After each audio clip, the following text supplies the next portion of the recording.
the UK Parliament, hosted by the Prospect Foundation. My name is Grace Huang, your MC for today. Former Prime Minister Truss has long been a staunch friend of Taiwan. During her tenure as UK Secretary of State for Foreign, Commonwealth and Developmental Affairs, the UK government expressed the importance of maintaining peace and stability across the Taiwan Strait on numerous occasions and affirmed that the UK has clear interests in ensuring peace and stability across the Taiwan Strait. And today, it is a pleasure and an honor to be joined by Ms. Truss. To kick off, I would like to welcome Chairperson of the Prospect Foundation, Dr. Chen Tangshan, to give us the opening remarks. Ladies and gentlemen, please join me to welcome Dr. Chen.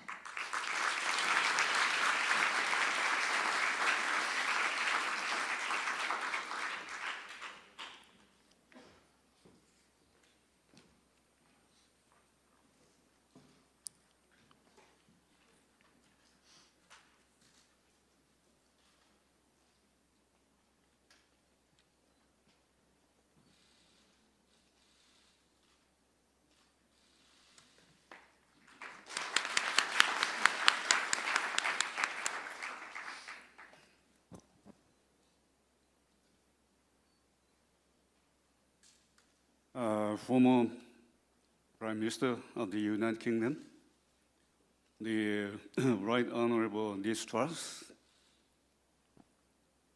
Member of the Parliament, Honorable Mr. Foreign Affairs, my good friend Joseph Wu, Honorable former U.S. Ambassador at Large for Global Women's Issue, Kerry Curry,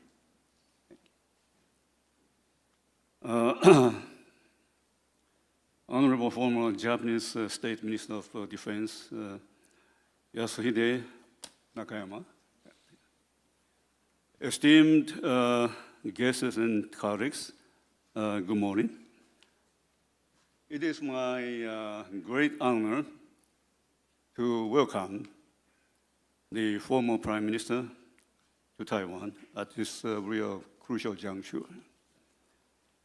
We understand it has been over a year since the outbreak of the Russo-Ukrainian war. The unwavering resistance of the Ukrainian people and the sustained support from democratic countries around the world have helped contain the authoritarian aggression. Here in Taiwan, we also face similar threats by an increasingly aggressive People's Republic of China.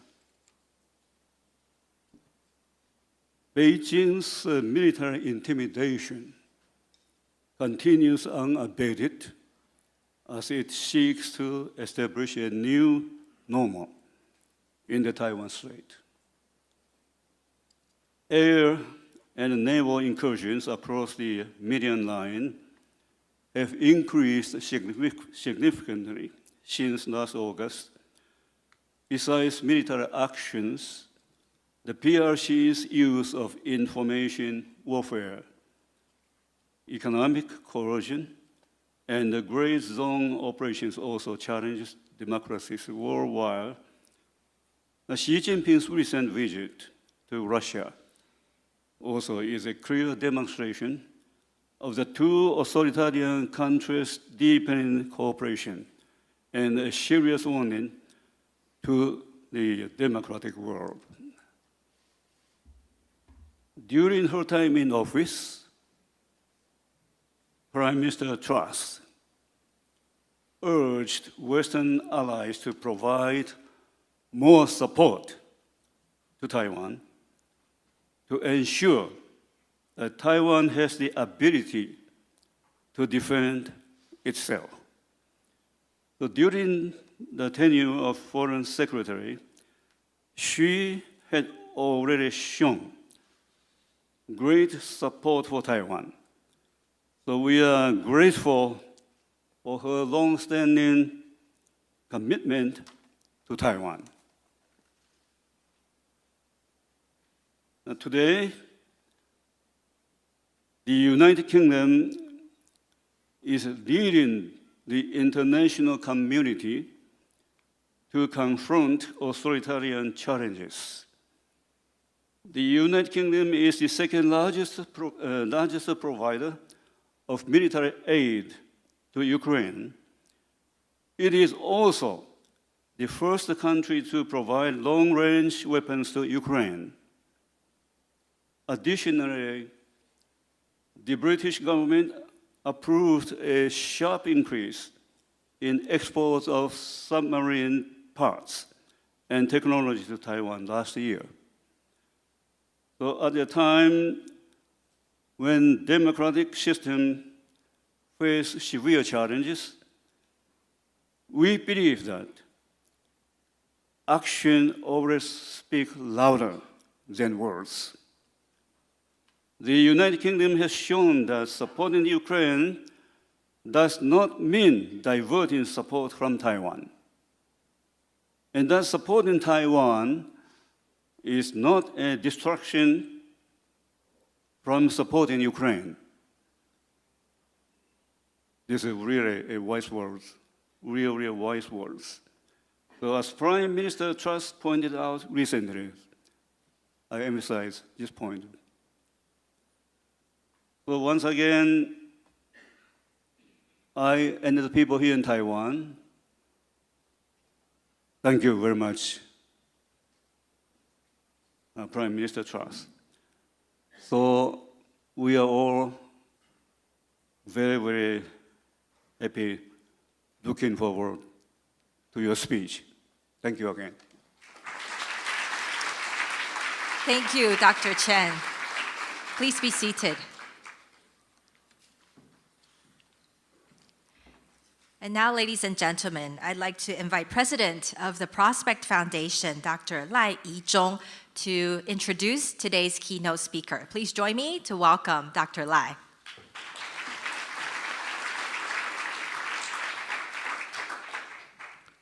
Thank you. I see a full pack of house here. Very excited about listening to the speech from the Right Honorable Ms. Liz Truss, the Member of Parliament, for her remarks. The speaker that we are going to hear needs no introductions. Right Honorable Ms. Liz Truss has been in long service in public services, and before becoming the Prime Minister of the United Kingdom, there are several posts that she held, including the Foreign Secretary and also the State Secretary for the International Trade, among others. But I think the people in Taiwan remembered her the most is that she consistently demand and ask for the attention to the security and stability across the Taiwan Straits, especially the time that the voice for raising awareness of the situation here wasn't as pronounced as it is today. And it's also very hard for Taiwanese people to remember that right after Liz Truss left her post as a Prime Minister, she continued to voice the support for Taiwan and continue to argue that the people, especially in Europe, need to come to rise for the defense of Taiwan and help Taiwan to defend themselves. So that right now, when we are experiencing the Chinese pressure, even today, that the airplane and the vessels still surrounding Taiwan, and also disinformation, including Prospect Foundation, under this tremendous attack, and probably some of you already know about the news last night. And also, we are continuing being sanctioned by Communist Party, including me, so that we have all those experiences and feelings. And it's no better time that we have great friends, Liz Truss from the United Kingdom, to come here to give a welcoming and very heartening encouragement. So let me present to you the Right Honorable Ms. Liz Truss, former Prime Minister of the United Kingdom and also member of the Parliament of the United Kingdom. Please.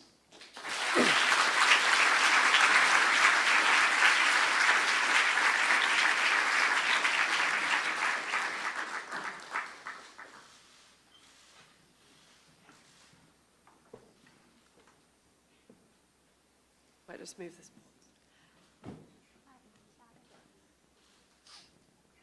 Chairman Chan, President Lei, it's fantastic to be here today in Taiwan at the Prospect Foundation, which has done so much to stand up for freedom, democracy and security here in the Pacific and also in Taiwan. I've always wanted to come to Taiwan, but as a government minister, I was heavily restricted. And maybe we can all blame that on President Nixon, I don't know, but it's great to be here. Because this place really is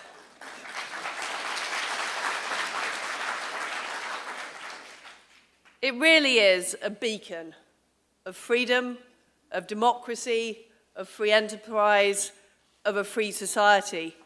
But it is also on the frontier of freedom in what is now a very serious struggle between democracies and authoritarian regimes around the world. You here in Taiwan know what the threat is, and you know what the alternative is. It's tyranny instead of freedom. It's control, not choice. It's arbitrary decisions made rather than proper justice. And the reason you know what that threat is only 80 miles away, there is a totalitarian regime where that is a reality.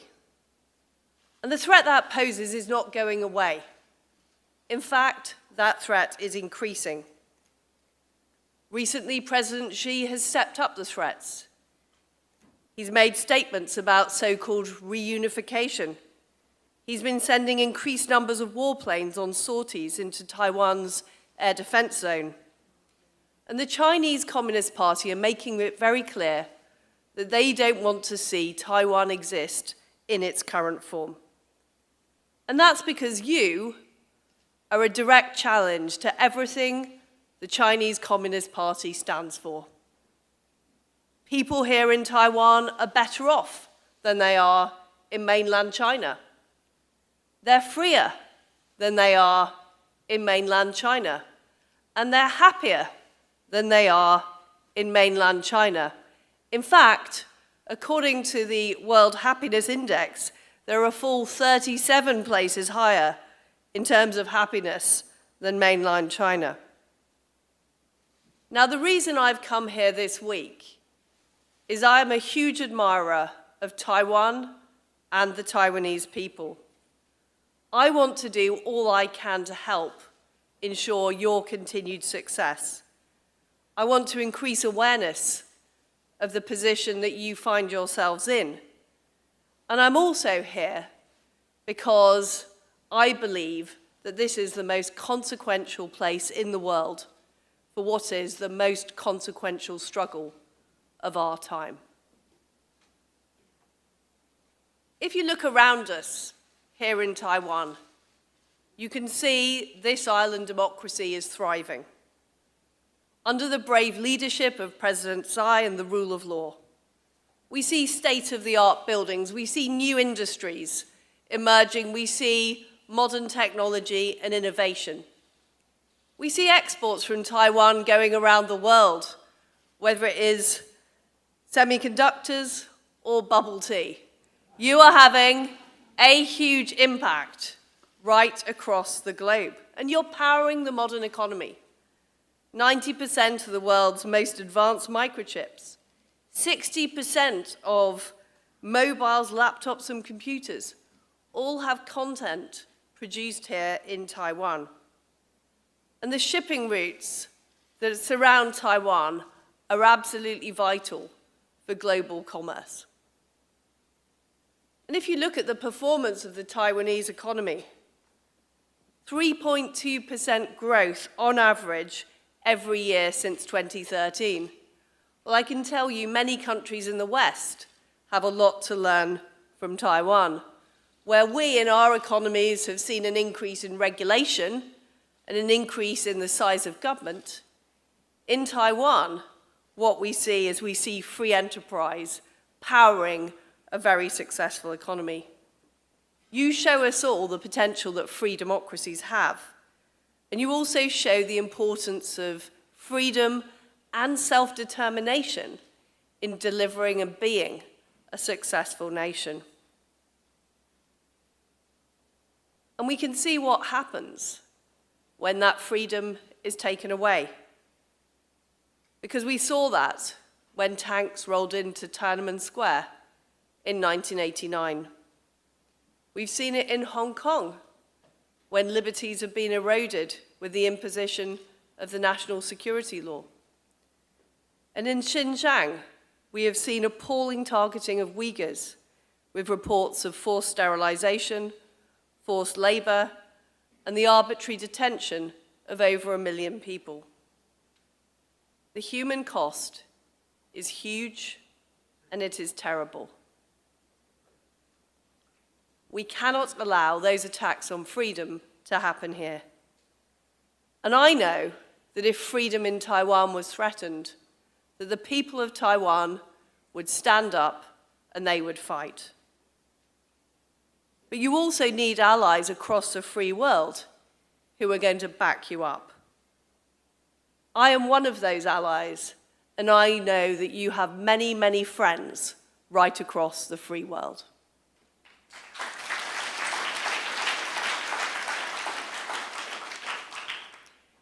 I believe that the biggest danger to the future of Taiwan is fatalism. Not on your part, but a fatalism in the free world, that somehow a Chinese takeover of Taiwan is inevitable. Some suspect that President Xi is waiting to subdue the enemy without fighting, as the military general Sun Tzu once put it. It is vital that such a notion should not be aided and abetted by any of us living in free democracies. And I believe it's completely irresponsible for European nations to wash their hands of Taiwan on the grounds that it's a long way away or it's not a core part of our concerns. I don't think they could be more wrong. It is a core interest to the people of Europe. A blockade or an invasion of Taiwan would undermine freedom and democracy in Europe, just as a Russian invasion of Ukraine, a successful domination of Ukraine, would undermine freedom and democracy in the Pacific. You only need to look at recent statements by a European Chinese diplomat repudiating the independent existence of the Baltic states to see that these two theatres are inextricably linked. I'm concerned that Ukraine should not be forced into some kind of unfair settlement by China. And I don't believe we should be giving China leverage over European security.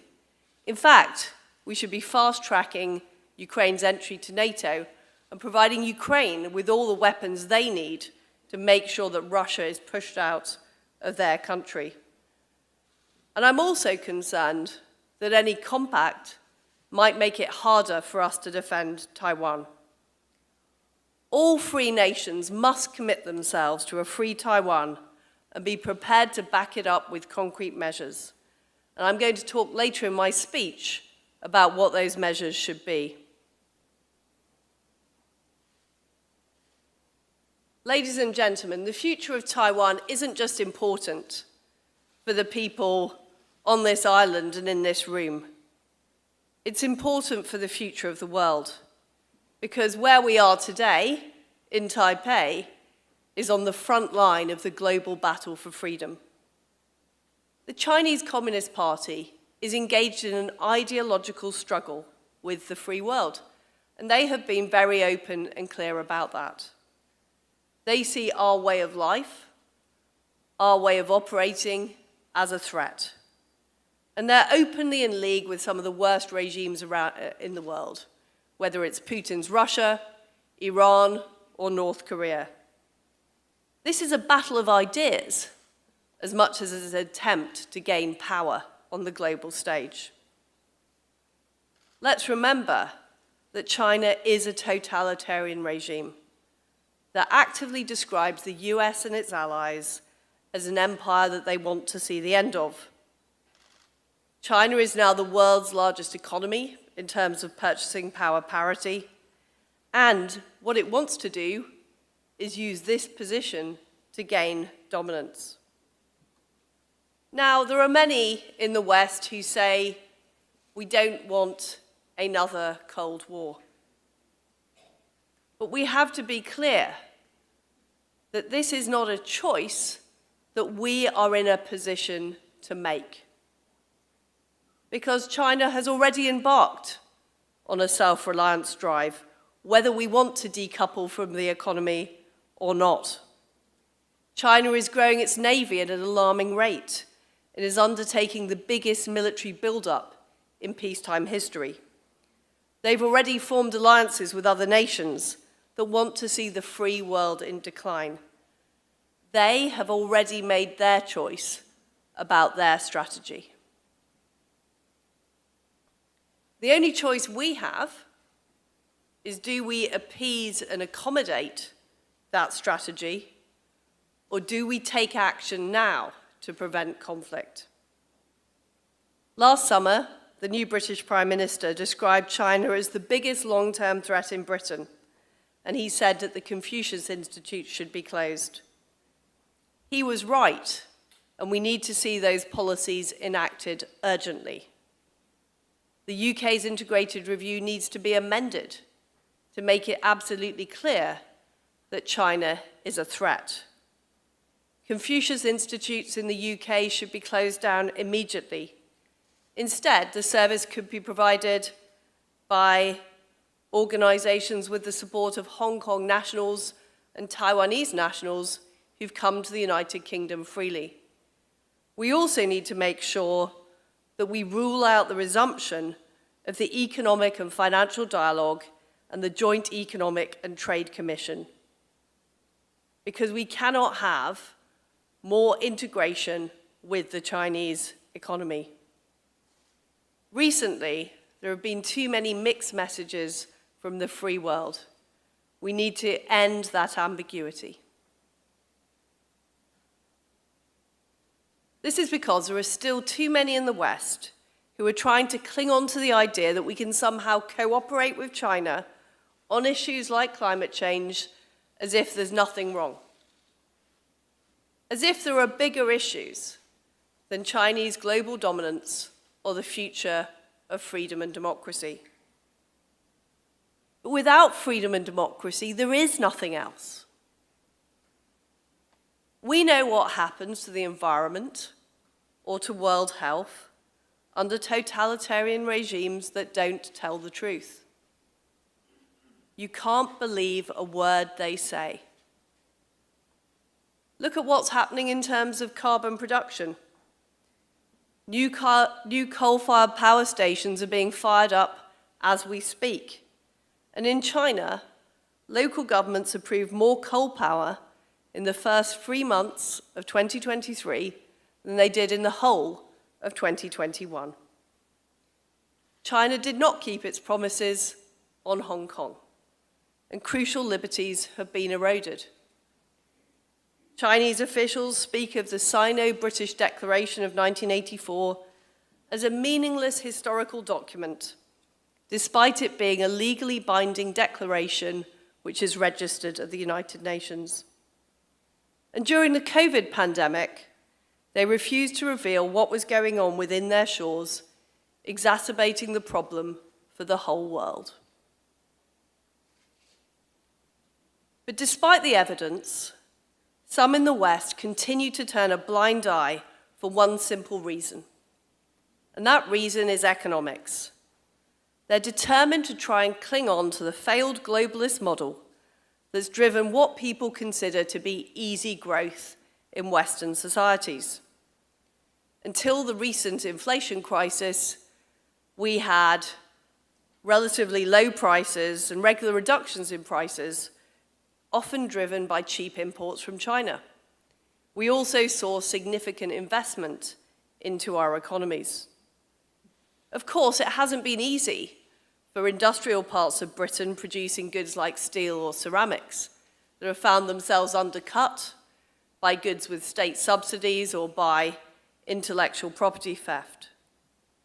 And what I saw when I was in government is how the Treasury were very reluctant to take a tough line on China, wanting instead to have economic financial dialogues, wanting to have trade talks. And Britain is not unique in that respect. Treasuries and finance ministries across the West are keen to engage with China because they're driven by business interests who don't want to give up lucrative Chinese investments or exports to China. And what we've also seen is self-censorship by companies who are worried about pushback from Beijing, including, in particular, parts of the film industry. But in the free world, we have to face the fact that that economic model isn't working anymore. China is becoming more self-reliant, and Western economies are struggling with the balance we've got. We've got to do things differently. And in doing things differently, I think we should listen to the people who are in the know. And the people in the know are people here in Taiwan, or people in Eastern Europe who are forced to live next door to an authoritarian neighbor. They understand how great the threat we're facing is. I'm not surprised that it's our brave Lithuanian friends who are prepared to withstand China's attempts to undermine their commerce. Or the fact it was the Polish Prime Minister who recently spoke out against those in Europe who would seek to appease the Chinese Communist Party. So what do we need to do collectively to deal with this challenge? We need to remember how these regimes are successfully taken on. And they're not successfully taken on by accommodation, appeasement, or from adopting a position of weakness. They're taken on through strength. What does that mean? Well, I've talked before about the idea of a network of liberty, of free nations working together. Because let's be honest, we can't rely now on the UN Security Council, which was recently chaired by Putin's Russia. And we can't rely on the World Trade Organization to make sure fair trade rules are in place. That is why we need to find other alternatives to get things done. What I want to see on the economic side is the development of an economic NATO. Coordination between countries that support freedom and proper free enterprise. During the Cold War, we had the Coordinating Committee for Multilateral Export Controls, which was focused on how the free world collectively dealt with the USSR. I believe we need something similar to that. This would be an organization that had proper ministerial representation and the right policies in place to agree the best approach towards China. The best approach to take on technology exports, the best approach in the event of economic coercion, the best approach on trade and investment. Now, there's a very obvious group of countries that could get together to do that. And that's a group of countries that have already put sanctions on Russia that I was proud to take a lead on as Foreign Secretary and as Prime Minister. This group includes the G7, and it includes the EU, but it could also include South Korea, Australia, and other willing parties. We could also use trade agreements and trade pacts as a stepping stone to uphold freedom. I'm very pleased that the United Kingdom has now joined the Comprehensive and Progressive Trans-Pacific Partnership, the CPTPP, a vital geopolitical as well as a vital economic agreement. Now, Taiwan applied to join the CPTPP in September 2021. I would be delighted to see that happen, Not only would it boost UK-Taiwan trade, which already stands at £8.6 billion a year, but it would also help further build economic links for this important democracy. I want the UK to champion the fast-tracking of Taiwan's accession in collaboration with key members of the CPTPP. It is also vital that China is blocked from being a member of the CPTPP, and I encourage the United Kingdom government to say this publicly, as well as governments in Japan and Canada and our other allies.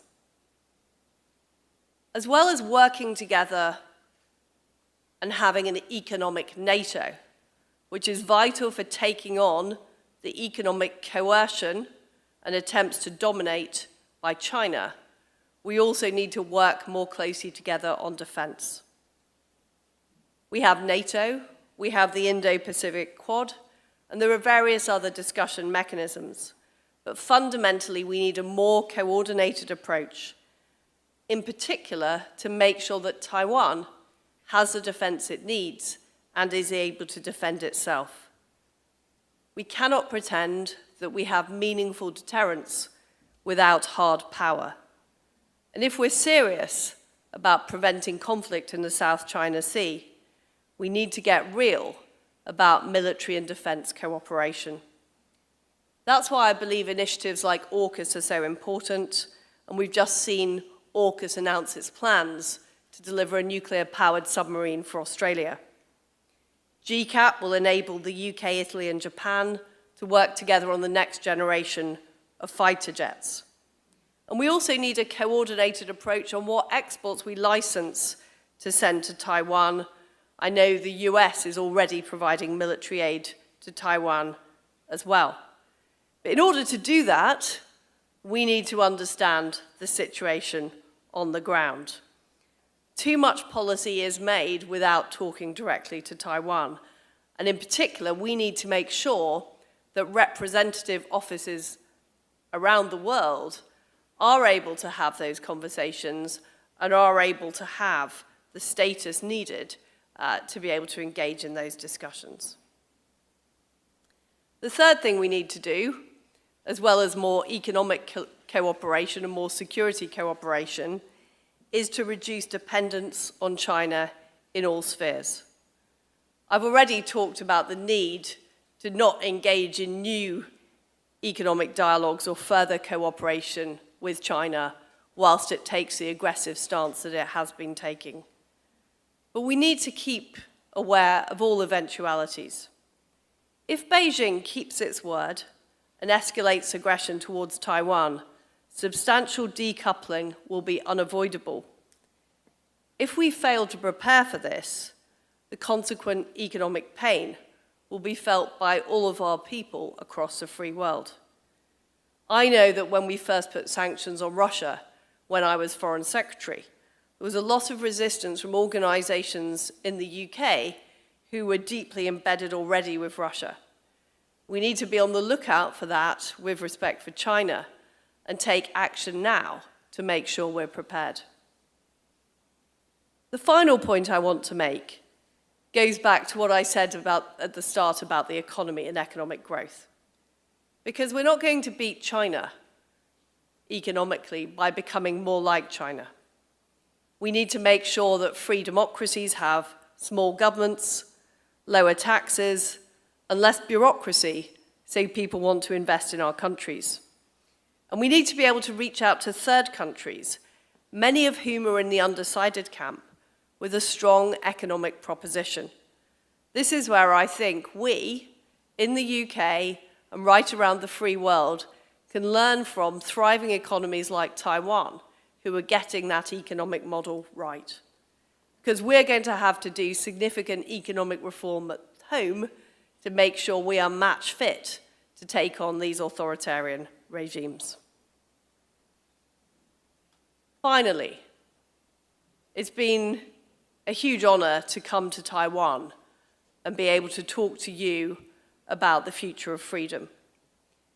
I'm clear that we have to do all we can to support free democracies like Taiwan in the face of aggression from a Chinese regime whose record we already know. We in the West have a collective responsibility, not just to do the right thing by Taiwan, but also to hold China to account for its actions. My visit this week is enabling me to communicate directly the solidarity that British people feel for the people of Taiwan. Taiwan really is a shining beacon in the Pacific. It's an enduring rebuke to totalitarianism. It's an example of the power of free enterprise, and it shows the importance of a free society for human happiness. We in the United Kingdom and right across the world need to do all we can to support you over the coming years.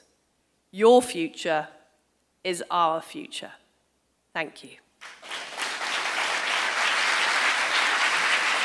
Thank you once again to Ms. Truss. Ms. Truss, please remain on stage for the panel discussion. Thank you once again for your strength and also your staunch support of Taiwan and also of democracy. And with that, we will proceed to the panel discussion today. And now I'd like to invite the president of the Prospect Foundation, Dr. Lai Yizhong, former U.S. Ambassador at Large for Global Women's Issues, Kelly Curry, and also former Japanese State Minister of Defense, Yasuhide Nakayama, to come up to the stage for the panel discussion.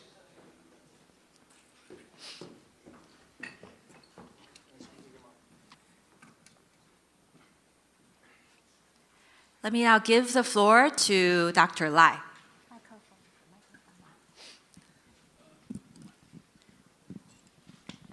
我们工作人员可不可以递麦克风给我们的赖博士？ I'm sorry. Suddenly, I could not find it. I just hide in the plain sight, so I did not discover it. So we all listened to the Ms. Liz Truss' very encouraging and heartening speech for Taiwan. Clearly demonstrated the solidarity of the British people with Taiwan for the freedom and democracies. And now we are going to have a very exciting discussions with two other distinguished guests on the panel to accommodate already a very exciting speech by Ms. Liz Truss. So the first one I'd like to introduce is former U.S. Ambassador at Large for Global Women's Issues and the U.S. Representative at the United Nations Commission on the Status of Women, Ambassador Kelly Curry, and to share with us about her few thoughts. And then will be followed also by another very distinguished guest. I think the Mr. Nakayama Yasuhide, the former Vice Minister for Japan's Ministry of National Defense. Yeah, thank you. So Ambassador Kelly, please. Sure, thank you so much. It's such an honor to be here in Taiwan today on this very auspicious occasion and to hear former Prime Minister Liz Truss speak to the people of Taiwan, but also to the world about the importance of this place. I think this is a landmark occasion, and it's the latest in a series of incredibly important visits and visitors that Taiwan has hosted over the past year, and continues to show, I think, the growing importance that the world is placing on engagement with Taiwan. And it's just yet another marker of how much this situation continues to evolve. So I'm very honored to be here, and many thanks to the Prospect Foundation and to the government of Taiwan for hosting us today. Last October, I was here in this very same room for the World Movement for Democracy session. The National Endowment for Democracy, on which I'm on the board, had hosted, it was one of the first big events to be hosted here in Taiwan after the COVID restrictions were lifted. And I saw firsthand that growing democratic solidarity that you spoke about this morning, where we're seeing this incredible linkage between Taiwan and Ukraine, the Taiwanese people and the Ukrainian people. We had a number of leading Ukrainian civil society activists, as well as a number of European leaders who had been very active on advancing freedom and democracy in the region, come here and have an extraordinary visit with their Taiwanese colleagues and receive an extraordinary welcome. And yesterday, I also went to the National Human Rights Museum here in Taiwan. And I was really moved to see not only this incredible testament to the growth and development and the ongoing struggle that Taiwan faces with its democracy here and how the progress that Taiwan has made. And this museum is a really fitting symbol of that. If you have not been to the Human Rights Museum, I highly encourage you to go. It's very moving. But what was really remarkable is that there is an enormous exhibit at the National Human Rights Museum of Taiwan on Ukraine that was brought together by the Ukrainian community here in Taiwan, especially led by women, who put this incredible exhibit together at the museum to highlight the links and show the relationship between what has happened in Ukraine and the fate of Taiwan's future and democracy. So it was very, very moving, and it really, I think, is a strong example of how this connection has played out over the past year. And it highlights these shared values that you spoke of around democracy and freedom. And I think that this is where we see that our most enduring and effective partnerships in the Indo-Pacific, whether it's with Japan or South Korea or Australia or New Zealand, or most relevantly here today, Taiwan, it's because we do have these shared values of democracy, human rights, and freedom, and we believe in these things. And I think that we're seeing this growing sense in Europe. We've had so many visitors here from Europe recently about Taiwan, about the importance of Taiwan. It's just been unprecedented. We've even had sitting ministers come to Taiwan from Europe, and I think even the US government could take a hint from that and start sending some sitting ministers, our equivalent secretaries of our departments here, to have meetings with their Taiwanese counterparts and really start to continue to build these linkages. I think the alternative to what we're seeing, where Taiwan welcomes and embraces visitors and doesn't ask anything other than solidarity from its visitors, with Beijing asking and demanding that the United States ignore its own dignity and security in order to secure meetings with Chinese officials. The contrast, in my mind, could not be more stark, and shows that, again, that we need to really rethink about how we deal with both the People's Republic and with Taiwan. I think that it was really important when Dr. Chen noted these gray zone tactics that Taiwan has been really subjected to. And as democracies, we have all really struggled with these gray zone tactics that China employs against countries that it claims to have friendly relations with. These coercive, corrupting, and covert kinds of activities that we see, whether it's in our economic, educational, or political spaces. We've now seen incidents in Canada, in the United States, and across Europe of Chinese interference in political affairs. We've seen this in the Pacific Islands, direct interference in elections, and here in Taiwan, where you are facing an election next year, and we are facing major elections next year in the United States, we expect to see, again, exponential growth in this kind of political interference. And this is where we can all learn more from one another, where we have an opportunity. As you said, we need to talk to those who know best. And Taiwan has been on the coalface of dealing with this kind of political interference from day one. So we have a lot to learn from how Taiwan has dealt with these challenges, how you've dealt with it from your civil society, how you are continuing to evolve tools to be more resilient when it comes to disinformation and misinformation campaigns. I think about your wonderful Minister of Digital Affairs, Audrey Tong, and the incredible work that her ministry is doing, as well as civil society organizations like Doublethink Labs that are incredibly creative and innovative in the way that they are documenting, identifying, and dealing with misinformation campaigns at the social media and public level. So there's so much so much more we can do together. And I remember the slogan from the pandemic that Taiwan can help. And I really, I've always taken that to heart because I do think that Taiwan can help and Taiwan wants to help. And this is such a great contrast to what we see from the Chinese government and the Chinese Communist Party. I'll stop there.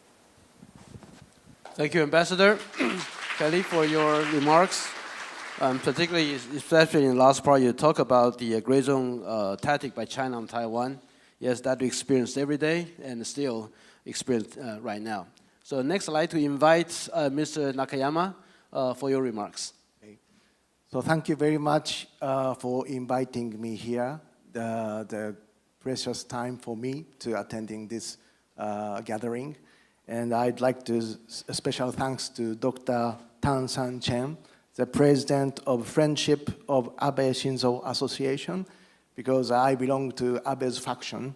And on behalf of the soul of Abe from the heaven, I really appreciate to invite me here with his soul.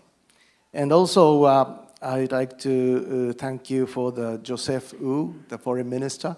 He always kind to me, and we are not a friend, we are brothers.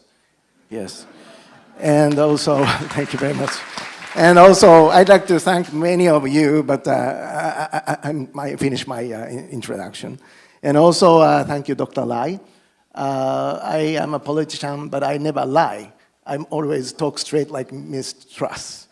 And today, I saw a very good collaboration between the UK former Prime Minister Liz Truss and Truss plus Taiwan tea. You can say trust. So the real trust today exists in Taiwan. And so thank you very much. But I'm sorry, I learned English by myself from Hollywood movies called Beverly Hills Cop 1.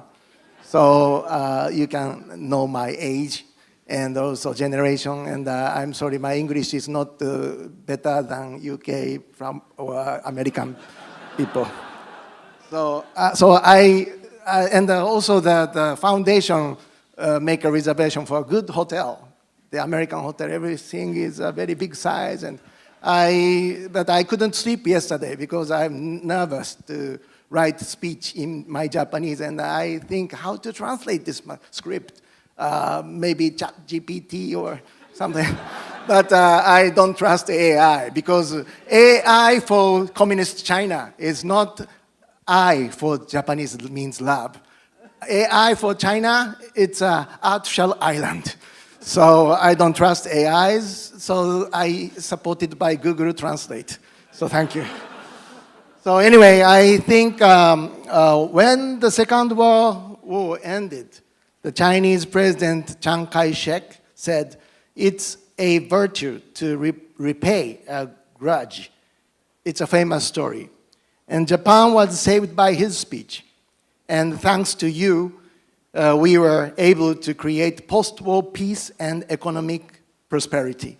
Once again, I'd like to express my heartfelt gratitude to the people of Taiwan. And it has been 78 years since President Chiang Kai-shek gave this speech. 4 years after this speech, on October 1st, 1949, the country that was founded was the People's Republic of China, a one-party dictatorship of the Communist Party. In other words, Japan fought in World War II against Taiwan, led by Chiang Kai-shek, not against China, led by Mao Zedong. How do you go to war with a country that didn't exist during World War II? And after that, world had a big political contradiction. Japanese Prime Minister Shigeru Yoshida visited Taiwan in April 1952 after signing the San Francisco Peace Treaty. He will conclude an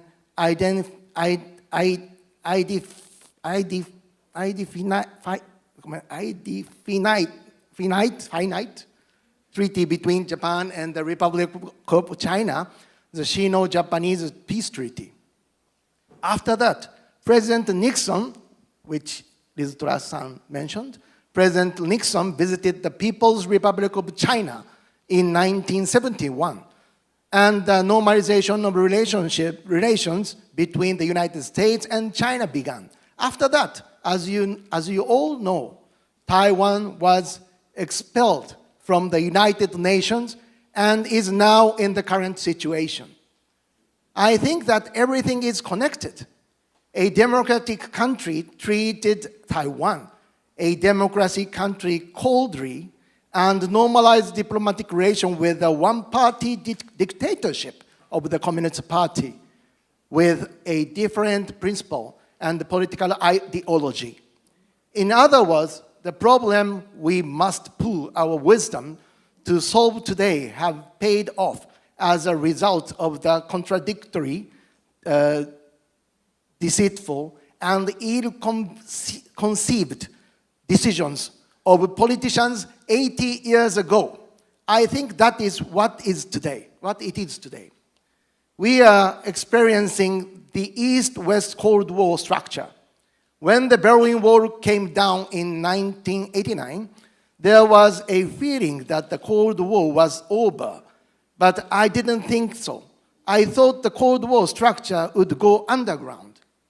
Given the current situation in Ukraine, I strongly believe that Russia's unilateral aggression should not be tolerated, and I don't think we should allow China-Russia collaboration. Unfortunately, I would say that China and Russia collaborating on all fronts. As you know, Russia is conducting a military invasion of Ukraine. In short, in view of the current situation that the permanent members of the United Nations are violating international law, I think the significance of the United Nations' existence in the first place will be questioned. The permanent members themselves, which should show the example among the United Nations member states, express that there is a need for UN reform in various ways. I'd like the permanent members to correct their colors and strive for the United Nations to be reformed and improved in the right direction. Now, discussions are moving forward to set up a NATO secretariat in Japan. The Chinese Communist Party's spokesperson has expressed their intention to oppose this, but I think that they are making the right decision. When the Chinese official said, this is bad, we think this is good, this is good. Thank you. Japan, I think I better to speak without this script. I don't trust the Google translation either. My political gag is better. Japan does not have multiple countries like NATO to counter the traditional threat of Russia, but Japan alone. China, North Korea, and Russia facing the three fronts and building a security system must be established and maintained, of course, under the Japan-US Security Treaty, or our alliance with the United States is solid. But I believe that the alliance will only work if we have a strong will to protect our country with our strength. More 3 paragraphs. Compared to about 80 years ago, human beings have not changed in modern warfare, but technology has changed and evolved. We must also respond firmly to new combat domains that differ from traditional combat domains such as space, cyberspace, and electromagnetic warfare. 90% of the oil resources that come to Japan from the Middle East pass through Taiwan's Bashi Channel. Similarly, 60% of natural gas resources is imported to Japan through the Bashi Channel. Considering the economic aspect, Taiwan's geopolitical importance is Japan's lifeline. Taiwan is an inseparable brother country and family to Japan, as I said. I believe that the time has come for democratic countries to make up their minds to protect democratic countries and their people. Thank you very much. ありがとうございます。Thank you, my other brother, Mr. Nakayama. Thank you. Thank you for your speech and remarks. So right now you can see that on the podium we have 4 countries: Taiwan, that's me, and the United Kingdom, United States, Japan. So we have a new quad right over here. So let's start with this. Since right now that there's a G7 meeting in Japan that's going on. And first I'd like to pose a question to Ms. Liz Truss, that were you still a prime minister right now, what would you say at the G7, especially on the issue about Taiwan, according to many of the suggestions that you have? Well, as I've just outlined in my speech, I think the most urgent thing that the G7 need to do is coordinate economically to take on Chinese economic coercion. What we're seeing is we are seeing bullying on a major scale taking place across the international arena. And yes, it's on trade and it's on trade retaliation, but it's also on investment. You can see that with the Belt and Road Initiative. We can see it with other economic agreements that China is entering into with third parties. And I think there is a window of opportunity for the G7. And if you add the G7, the EU, and our other allies that have put sanctions on Russia, that's over 50% of the global economy. There is an opportunity now for us to take very serious action to deal with that Chinese economic coercion. I fear that that opportunity may not be here in 5 or 10 years' time. So it's the urgency and the coordinated nature of the action that is what is required.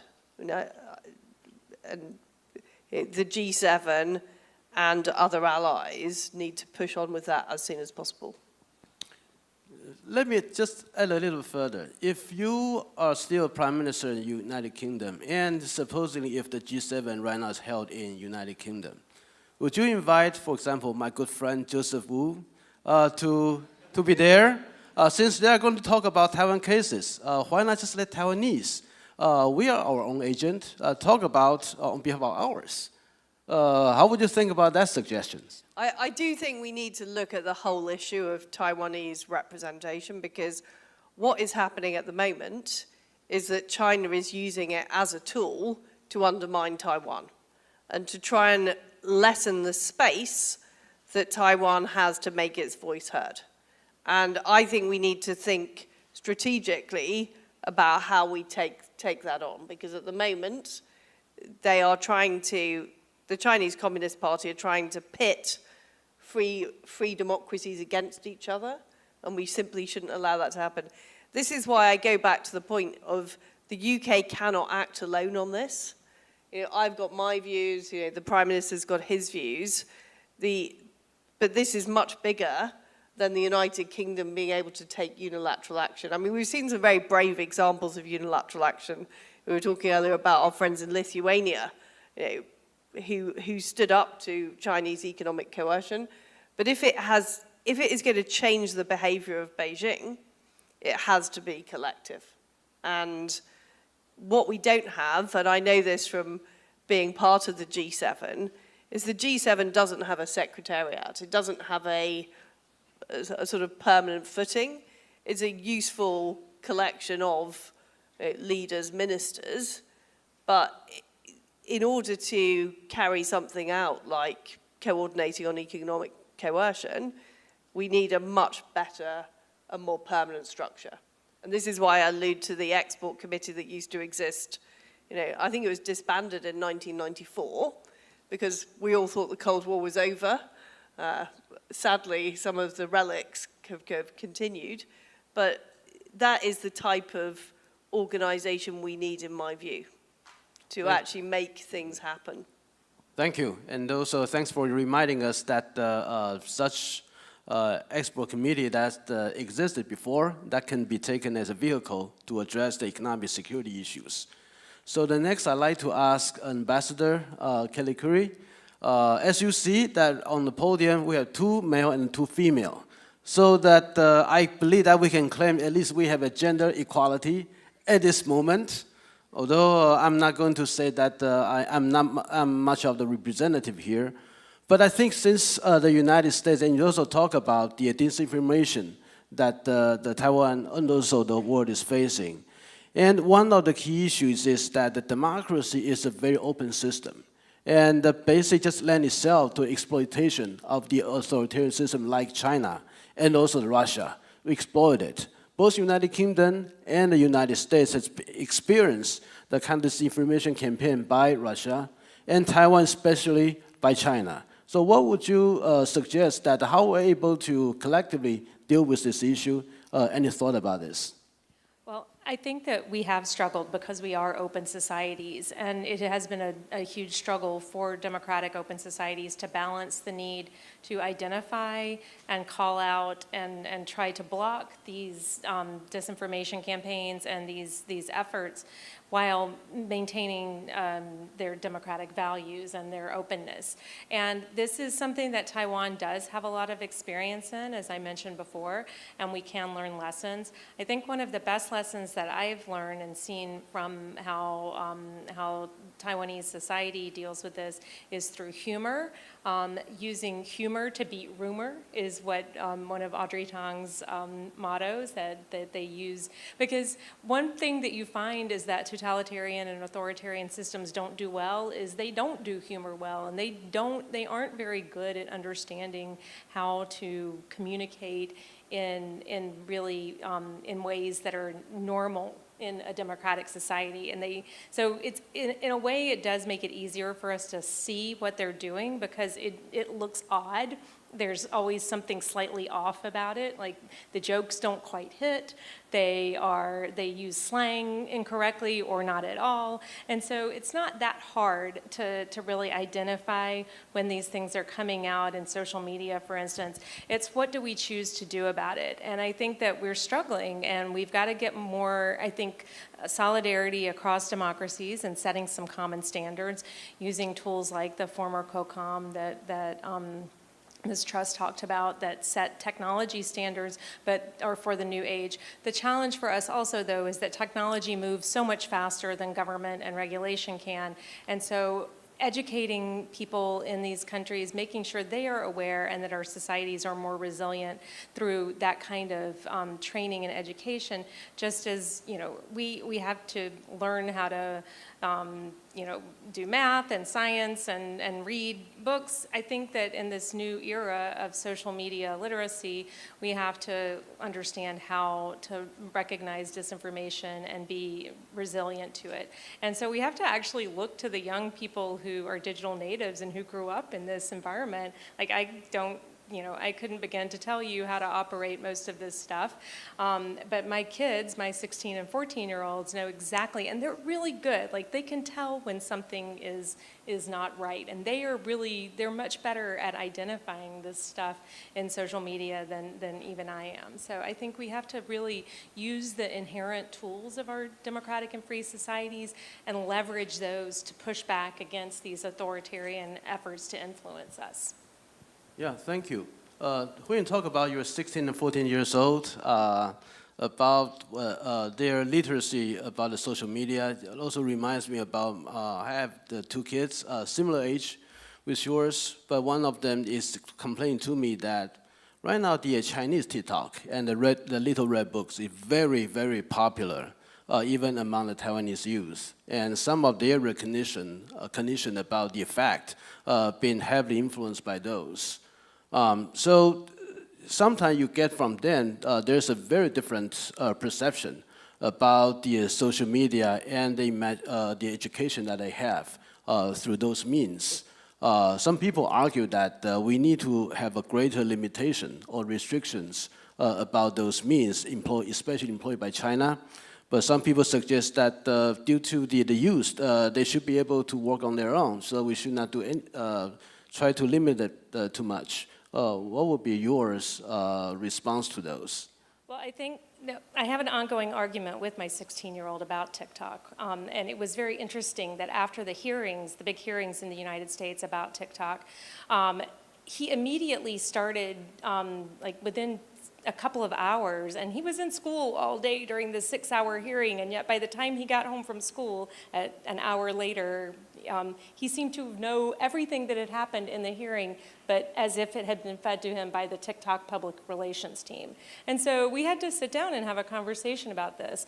And because I know about this and it's part of my work, I was able to have that conversation. But I do worry that TikTok is, I actually am in favor of banning TikTok in the United States because I think it has proven to be it's so compromised. It is so clear that the way in which the company is managed, that it is loyal to the Chinese Communist Party, that it is controllable, even if it is not currently controlled by the Chinese Communist Party, it can be, and that it has been a powerful source for disinformation and for influence operations. And so I do actually think that we should take the example of India and ban some of these apps that are clearly not intended to uplift and benefit our society in a meaningful way.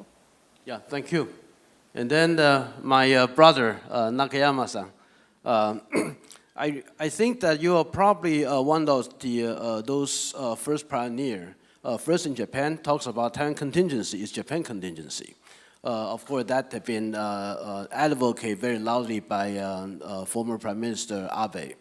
Later on, I think this motto has been replicated elsewhere, whether that is the Korean president as well as the U.S. Secretary of State and even Philippine president talks about the issue on Taiwan will be the issue of the world concern. So it's not just about the regional, it's not just about Taiwan, it's about the whole world need to be attentive to what is happening here. But then people still argue that, especially in Taiwan, frustrated about the lack of the Taiwan-Japan security cooperations. Being the Vice Minister for the National Defense in Japan, what would be your suggestion to address these issues? Thank you for a very good question. And so we, the Japanese people, are thinking Taiwan is very important geopolitically. But on the other hand, as you mentioned, Doctor mentioned that free, open Indo-Pacific, the geopolitical strategy is more macro covered, the way of thinking when you look at the maps. And all the country who showed to the others that we are Democrat. We have to unite, and also so that's why after Abe assassinated and Kishida now become the prime minister of ours, and the South Korean president also has been changed. Before, the former one was always against Japan, and the new president of United States is now trying to make South Korea and Japan try to unite. And so we actually, the Democratic side, doing some cooperation activity even in our regions. But what we are afraid about, because the one question before, okay, this weekend we are going to have a summit meeting, G7 summit in Japan. And if I am a prime minister, I will invite Joseph Wu as my friend. And when the Beijing, some argue or tackling our attitude, we don't afraid of it. Because now we understand what's happening next. symmetrically if you look at the Ukraine situation. And our part, the next, tomorrow's Ukraine, become Taiwan. So why we always excuse somebody or someone who is invisible? Why Taiwan cannot come to the United Nations and speak loudly their opinions? Think about North Korea, South Korea. They are both countries in the United Nations. North Korea fought against 16 countries when they entered the United Nations. How about Taiwan? Taiwan has a lot of friends. And even the UK former Prime Minister is here today. Why we have to excuse? So I think if you would like to change the dialogue, made the decision 80 years ago, we have to fix this contradiction. What is a democracy? What is autocracy? What is a communist? Don't forget the Cold War, but it's memory. But if you try the future, not happening again like that Nazi or autocracy activities, we have to stand and unite under the geopolitical map of the balance. And now Putin, how do you close the war in Ukraine? If I'm Putin, I cannot say I'm surrender. Everybody knows. So I'm so sure that one day he will put the button of the nuclear weapons. Because without that activity, he might be assassinated by somewhere in space, from the drones, whatever. And we have to think the reality of not the politics, but it's kind of like a gambling of the politics, not to put money in, but the leaders' lives already in. I'm already thinking about why Abe-san assassinated. Who did it? It's a religious cult leader or somebody who against that policy? I don't know. But who got the profit when Abe passed away? Especially in this region, ASEAN country, Asian country, who get the profit? So I really think that who are you excusing somebody? I want Taiwan become more open widely, directly make opinion and decision making, come to every sector, World Trade Organization, WHO. Why the Chinese Beijing always ijiwaru suru, how do you say that, push off the Taiwan? It's a health issue. Taiwan actually reported to and rescue all over the world. Don't forget. So I hope that Taiwan will become one of the state member of the United Nations, officially, not observer. Thank you. Thank you. I think what you said, especially at the end, that every Taiwanese people's hope that we can actually go into the United Nations. Also remember that year 2021, the Secretary of State, Blinken, also mentioned about the meaningful participation from Taiwan, not just in certain international organizations, but in the United Nations system itself. So we hope that can be the reality someday. And I know the time is very short. It's a very wonderful discussions. With that in mind, I remember last year at this time that the people were worrying about the Ukraine, that today will be Taiwan tomorrow. But today, people probably were thinking about, yeah, Ukraine's about to win, then Taiwan tomorrow will win as well. So that meaning, the same sentence, but meaning completely different. But thank you very much for all the very insightful and very interesting and also very encouraging remarks by all of you. So please join with me and thanking for our great panelists and for giving us very insightful discussions. Thank you. Thank you. And thank you, Dr. Lai, for leading an insightful discussion. Last but not least, I'd like to invite the panel to stand up for a group photo.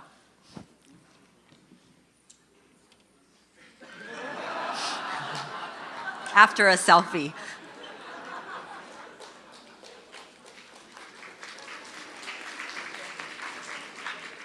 All right, so please stay on stage. We have our photographer here.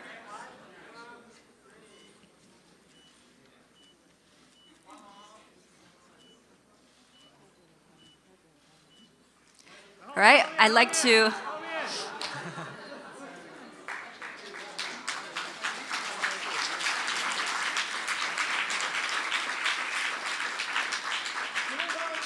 And finally, I'd like to invite Foreign Minister Joseph Wu and also Chairman of the Prospect Foundation, Dr. Chen Tangshan, to join us on stage for one last group photo.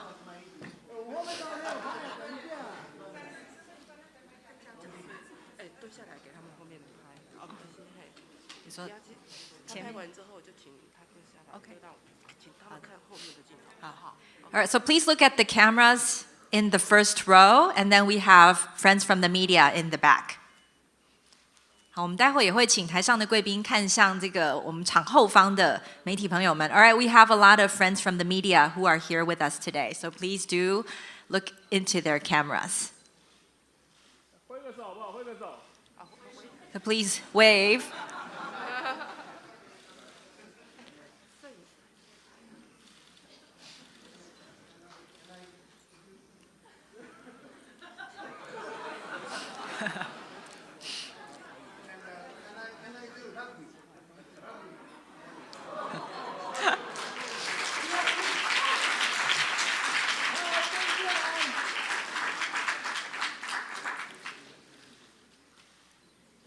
好的，请问各位媒体朋友们，是不是都已经捕捉到今天的画面？ All right, please hold for a few seconds for the press today.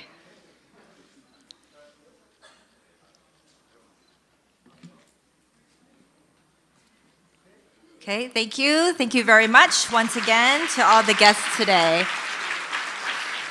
So ladies and gentlemen, this concludes the program for today. Thank you once again for your participation. And we'd like to thank once again our panelists and also especially former UK Prime Minister, Ms. Liz Truss, for joining us today. And please do not forget to take your belongings with you when leaving. So thank you once again. 好，我们今天的演讲会呢，就到此告一个段落。非常谢谢各位的与会。大家在离开的时候也请记得您的随身物品，谢谢，非常感谢。